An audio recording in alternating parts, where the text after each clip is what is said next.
नमस्कार मित्रों, मैं राजीव रंजन प्रसाद। आज हम शांति दूत श्री कृष्ण की चर्चा करेंगे, लेकिन यह बातचीत कुरु सभा में उनके जाने से पूर्व की परिस्थितियों पर केंद्रित रहेगी।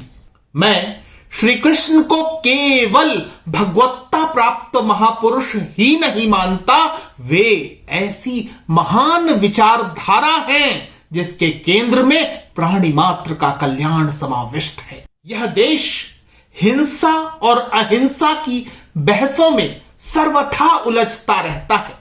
ऐसे में कुरु सभा में शांति की बात करने वाले भी कृष्ण और महाभारत युद्धारंभ से पहले विषादग्रस्त अर्जुन को शस्त्र उठाने के लिए प्रेरित करने वाले भी कृष्ण। इस विरोधाभास को कैसे समझा जा सकता है? इसके लिए आइए चलते हैं उस परिस्थिति की ओर जब पांडवों ने शर्त के अनुरूप अपना ज्ञातवास पूरा कर लिया है। कौरवों और पांडवों में होड़ मची हुई है कि भारतवर्ष के विभिन्न राजाओं में से कौन किसके पक्ष में खड़े होंगे, युद्ध करेंगे। यह विभाजन इतना तीक्ष्ण है कि स्वयं श्री कृष्ण की नारायणी सेना दुर्योधन के पक्ष से युद्ध करने जा रही है, जबकि नारायण अर्थात श्री कृष्ण ने अर्जुन का सारथी बनना स्वीकार कर लिया है। इस सभी हलचलों के मध्य स्वयं युधिष्ठिर सहित पांडवों का मन उहापोह में है, क्योंकि इस युद्ध में जिनसे सामना होना है, कोई पितामह है तो कोई गुरु, कोई काका या मामा है तो कोई भाई। युधिष्ठिर के मन में युद्ध को लेकर उत्साह का भाव नहीं है, अपितु वह तो युद्ध को पाप कर्म की संज्ञा देते हैं। युधिष्ठिर ने स्पष्ट रूप से श्री कृष्ण के समक्ष यह इच्छा जाहिर की है कि वे कौरवों से वार्ता करें और इंद्रप्रस्थ के स्थान पर केवल 5 गांव अर्थात अवस्थल, विरकस्थल, माकंदी, वारणावत और एक अन्य जो भी धृतराष्ट्र चाहे प्रदान कर दें। इससे ही युद्ध की संभावना पर विराम लग सकता है। इस विषय पर थोड़ा और प्रकाश डालने, साथ ही अन्य पांडवों सहित द्रौपदी की चर्चा करने से पूर्व श्री कृष्ण पर बात आवश्यक हो जाती है। क्या श्री कृष्ण ने पांडवों का साथ केवल इसलिए दिया था कि वे पीड़ित थे और उन्हें अन्याय का सामना करना पड़ा, अथवा श्री कृष्ण नीति, न्याय और सत्य पर आधारित धर्म राज्य की स्थापना का राजनैतिक विचार लेकर चल रहे थे, जिसका लक्ष्य संगठित एवं एकीकृत भारत था? क्या इसीलिए वे गोमंत से असम तक संपूर्ण भारत को एक कर युधिष्ठिर को सार्वभौम सम्राट बनाने का प्रयास कर रहे थे? अपनी पुस्तक भारत की संस्कृति और कला के लेखक राधा कमल मुखर्जी लिखते हैं कि छोटे छोटे राज्यों को एक कर जिस प्रकार 19वीं शताब्दी में बिस्मार्क ने एक महान जर्मन साम्राज्य की स्थापना की, उसी प्रकार कृष्ण ने हजारों वर्ष पूर्व भारत में यह अद्भुत कार्य संपादित किया। बिस्मार्क से नितांत भिन्न कृष्ण का संगठित भारत को निर्मित करने का आधार न्याय और सत्य के प्रशासन तंत्र पर आधारित था, जबकि जर्मन राज्य लौह और लौह की शक्ति के सिद्धांत पर स्थापित किया गया था। यही कारण है कि महाभारत युद्ध के फलस्वरूप एकीकृत भारत की स्थापना श्री कृष्ण के राजनैतिक चिंतन की महत्वपूर्ण उपलब्धि थी। इस संदर्भ के आलोक में हमें ध्यान देना होगा कि महाभारत युद्ध के बहुत पूर्व चेदि देश के राजा शिशुपाल के दंभ का दमन स्वयं श्री कृष्ण ने किया था। मगध नरेश जरासंध का भीम के हाथों निराकरण भी श्री कृष्ण की रणनीति थी। इसी विजय के फलस्वरूप जरासंध की कैद में बंद 86 राजाओं को अवमुक्त कराने का कार्य भी किया गया था। कथनाशय यह है कि एक ओर जहां श्री कृष्ण वृहद उद्देश्य के लिए कार्य कर रहे थे, स्वयं अगुआ अथवा वह प्रतिनिधि जिसे नायकत्व के लिए चुना गया था, अर्थात युधिष्ठिर, संघर्ष अथवा युद्ध से स्वयं ही पीछे हट रहा था। महाभारत उद्योग पर्व में युधिष्ठिर श्री कृष्ण से आग्रह करते हैं कि वे शांति दूत बनकर कौरवों की सभा में जाएं, लेकिन जो कारण इसके लिए देते हैं वे विमर्श योग्य हैं। युधिष्ठिर कहते हैं कि ज्ञातयश्चैव भूयिष्ठाः सहाया गुरुपश्चनः तेषाम वधोति पापीयान किम नो युद्धेस्ति शोभनम, अर्थात जब युद्ध होगा तब हमारे विरोधियों में से अधिकांश हमारे भाई, बंधु, सहायक और गुरुजन होंगे, उनका वध पाप है। युद्ध में अच्छी बात क्या होती है? कुछ भी तो नहीं। इसी बात को आगे बढ़ाते हुए युधिष्ठिर पुनः कहते हैं, न च त्यक्दिच्छामो न चैच्छामः कुलक्षयम् अत्र या प्राणिपातेन शांति सैव गरीयसी, अर्थात हम लोग न तो राज्य त्यागना चाहते हैं न ही कुल के विनाश की इच्छा रखते हैं। यदि नम्रता दिखाने से भी शांति हो जाए तो वही सबसे बढ़कर है।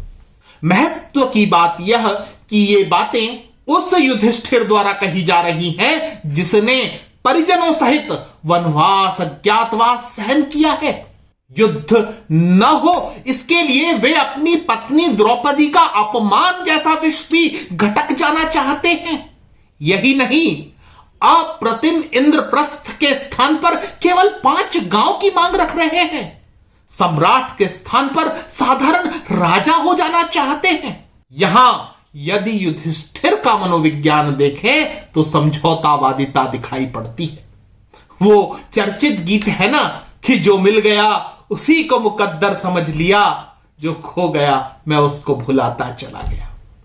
यहां श्री कृष्ण बहुत युक्ति से काम लेते हैं। वे जानते हैं कि यदि नायक ही शांति का पक्षधर है तो वह युद्ध नहीं जीत सकता। अधिकार पाने के लिए जो चेष्टा चाहिए उसका इस समय युधिष्ठिर में अभाव है। यहां श्री कृष्ण सीधे सीधे अपने मन की बात नहीं कहते, युधिष्ठिर को धिक्कारते या सराहना नहीं करते, बल्कि उनका उठाया गया कदम तार्किक है। वे शांति का स्वर खोले रखना चाहते हैं, यह जानते हुए भी कि युद्ध होगा। अर्थात श्री कृष्ण शांति दूत बनकर जाने का प्रस्ताव स्वीकार करते हैं और युधिष्ठिर को युद्ध के लिए तैयार रहने के लिए प्रेरित भी करते हैं।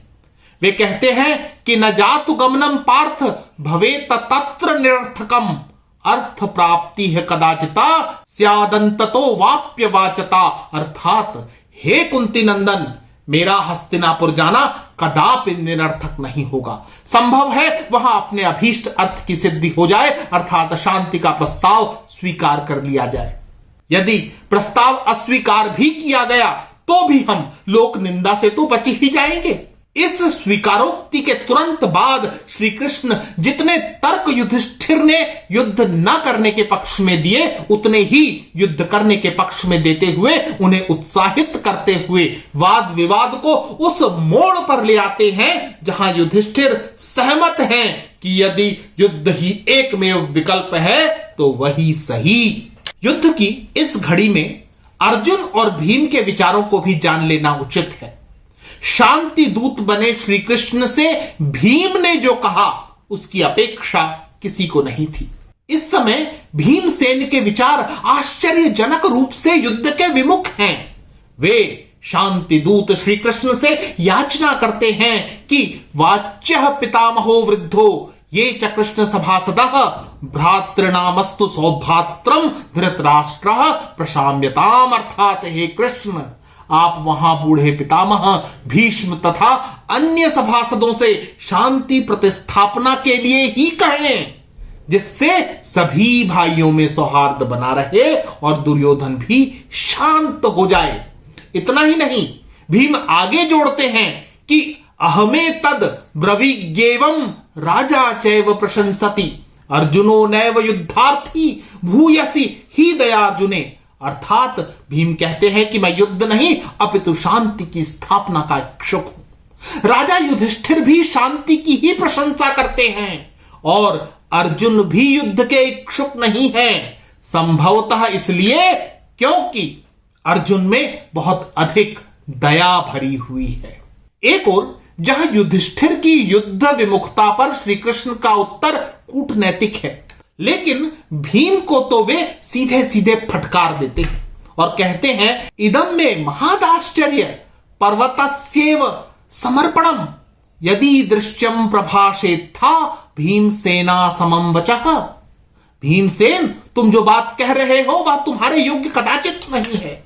जैसे पर्वत का चलना आश्चर्य की बात है, उसी प्रकार तुम्हारा दिया हुआ यह शांति प्रस्ताव मुझे महान आश्चर्य में डाल रहा है। श्री कृष्ण भीम को फटकारते हुए यही नहीं रुकते, बल्कि आगे कहते हैं स दृष्ट्वा स्वानि कर्माणि कुले जन्म च भारत उत्थिष्ठ विषादम मा कथा वीर स्थिरो भवा। अर्थात भारत, तुम अपने कर्मों की ओर देखकर जिस कुल में तुम्हारा जन्म हुआ है उसका स्मरण करते हुए युद्ध के लिए उत्साह से भरे हुए तत्पर रहो। वीर भीम, विवाद न करो और अपने क्षत्रियोचित काम पर डट जाओ।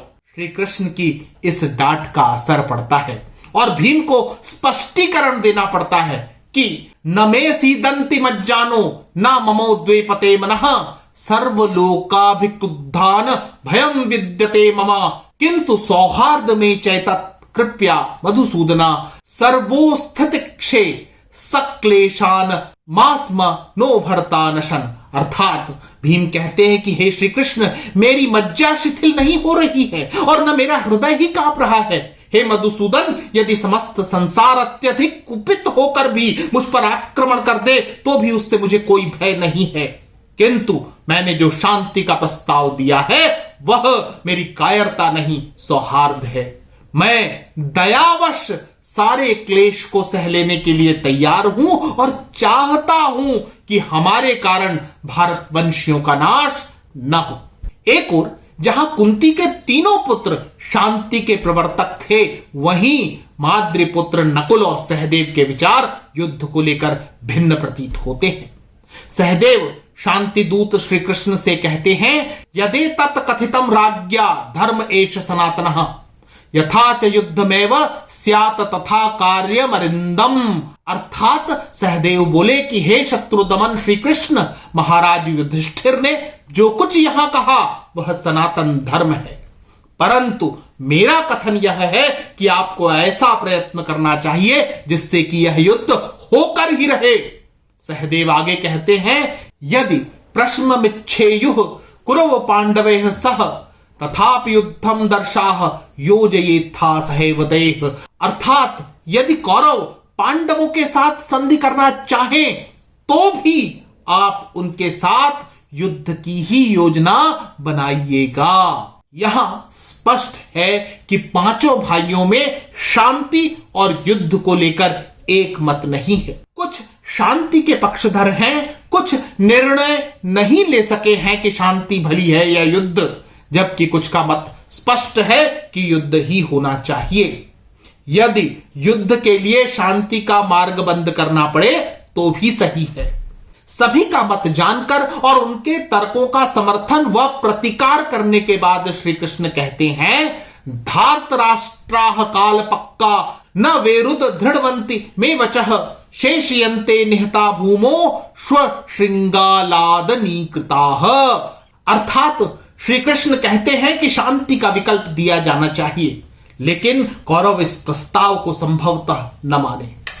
यदि काल के गाल में जाने वाले धृतराष्ट्र पुत्र मेरी बात नहीं सुनेंगे तो मारे जाकर धरती पर लौटेंगे और कुत्तों तथा सियारों के भोजन बन जाएंगे।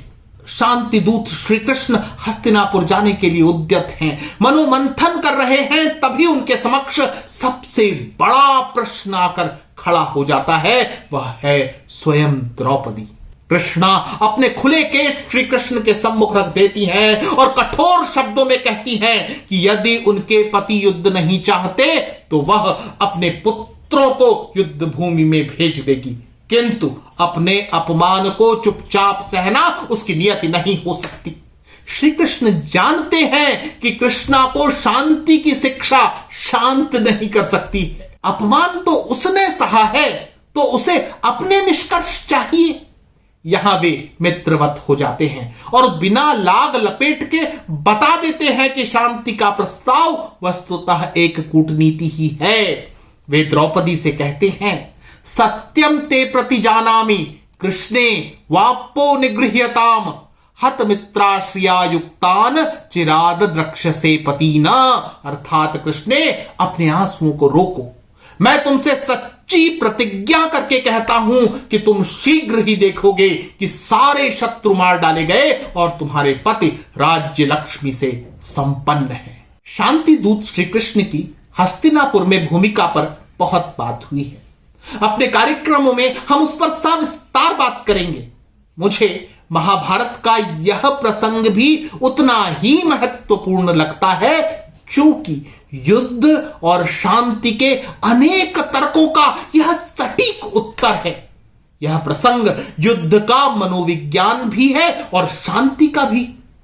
इस प्रसंग से हमें भगवान बुद्ध का वैराग्य भी दिखता है और श्री राम की ओजस्विता। यह प्रसंग श्री कृष्ण का वह व्यक्तित्व भी उजागर करता है जहां विरोधाभासों को देखकर भी वे विचलित नहीं होते हैं और उनका ध्यान लक्ष्य पर ही बना रहता है। श्री कृष्ण ने जैसा युधिष्ठिर को समझाया, उसके उलट द्रौपदी को, एक के वे मार्गदर्शक हैं तो दूसरे के मित्र।